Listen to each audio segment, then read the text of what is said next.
Hello, this is Richard Outram, and welcome to the Prepare for Growth podcast series. Bite-sized wisdom for leadership and personal development. So thank you for taking time out to join me. I'm so grateful for this unique opportunity.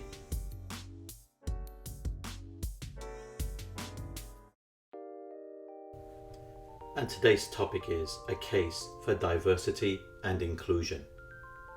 Several weeks ago, I had the honor of moderating an event headlined Diversity and Inclusion in the Workplace here in South Florida. The panel comprised of 5 very talented and accomplished female executives from different walks of life and experiences. The female composition was a deliberate choice because we wanted to focus primarily on gender diversity. We also covered other aspects of this broad topic, including race, age, and cultural diversity in the session. The studies and statistics that correlate diversity in the workplace to superior business performance are compelling. This is true at the executive level, where gender and racially diverse teams tend to outperform their peers. So why is this the case? Effective decision making entails selecting your best choice from a series of options. Data, gut, experiences, and opinions all play a part in getting to your answer. Whether at the individual or group level, we all likely suffer from ego, biases, and blind spots at varying levels.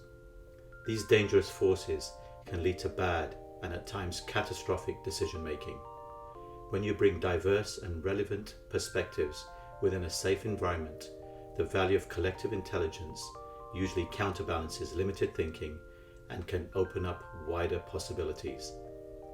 So back to the event. Here were 5 ladies who are passionate about what they do and how they got here. Individually and collectively, they wanted to bring their unique insights, offer solutions to the workplace diversity challenge, and bring hope to many. As the moderator, I observed a couple of very healthy dynamics at play, which diffused any perceived gender polarity risk in the room from what could be a highly charged topic. The first is that the ladies were very balanced and empathetic as they offered pragmatic perspectives on how to instill change in the workplace. Some examples included their celebratory acknowledgement of the critical role that male mentors and sponsors played in their development and career progression. They also tackled the challenges of the need for paternal leave for new fathers as well as mothers in this day and age. Secondly, as I looked around the audience, I noticed approximately half of the attendees were male executives.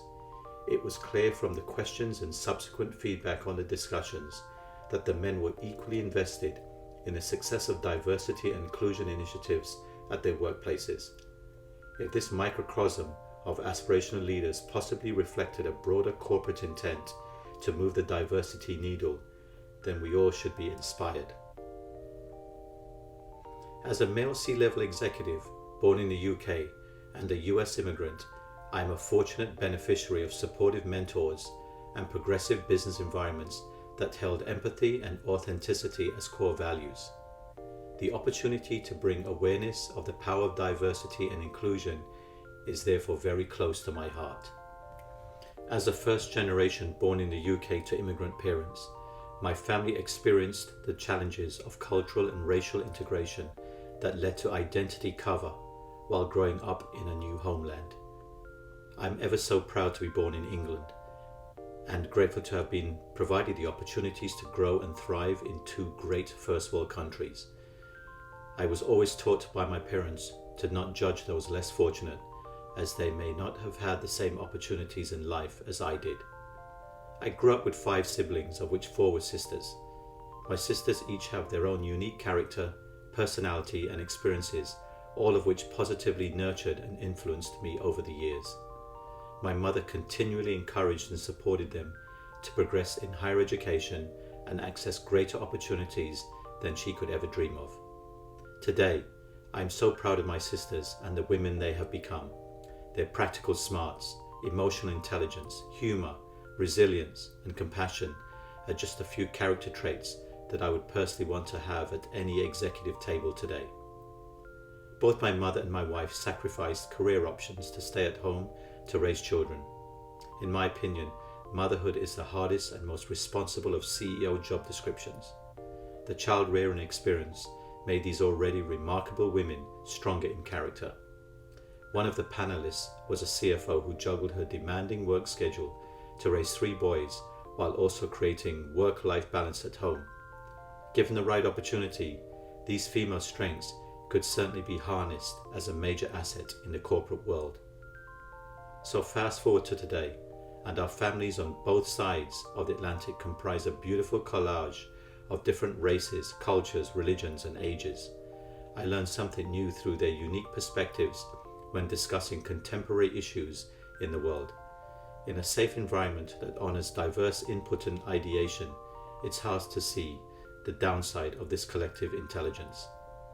Fixed and judgmental mindsets, which are typically born in the ego, may in fact pose one of the greatest threats in business today.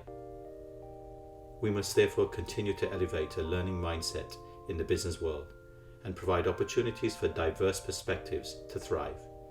The 5 female executive panelists were wonderful role models of the path to change. So the facts are clear and compelling on the competitive advantage of diversity and inclusion in the workplace. So businesses that lead the way and elevate diversity and inclusion as a critical strategic priority will no doubt win in a global and interconnected economy. I hope you found today's session valuable. If so, please follow me on Instagram at outram.richard and post your comments. Thank you again. Until the next podcast.